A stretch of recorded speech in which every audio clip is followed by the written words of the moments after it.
Ayan people, meron akong na-receive na parcel galing Korea. Pero hindi naman sa akin to, nakapangalan lang sa akin. Yan, Fina. Pinangalan sa akin ni Madam. Yan. Let's see kung anong laman. Anyway, dalawa. Ayan, isa. Ito. Ang hula ko dito is pampaganda. Kasi galing ng Korea. Yan. Ayan, buksan muna natin. Ayan, guys. Buksan na natin. Charan! Charans! It's a weight management. Yan. Ganyan-ganyan siya.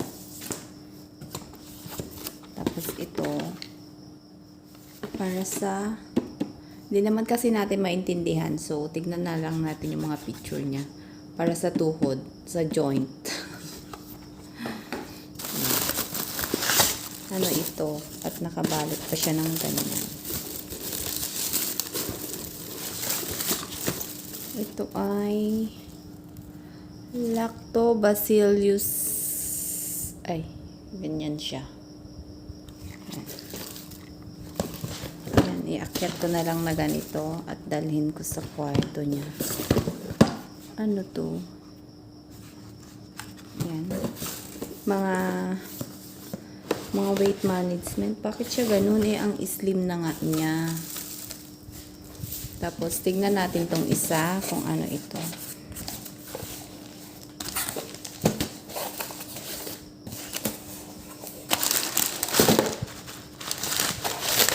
Wala namang laman, ganito lang. Ito ay hindi ko alam kung ano to. Hindi ko alam kung ano to. Buksan ko siya mamaya. Buksan ko, naka-tape kasi. Yan. That's all people.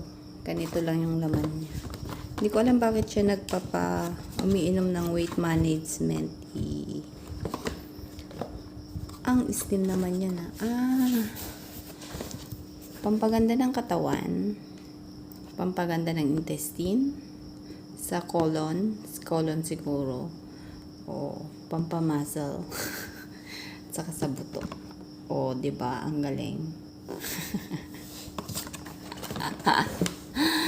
Kasi hindi natin maintindihan. Kaya basahin ko. O, wala din. Wala din siya dyan. Ayun guys, that's all. Bye. Thank you for watching.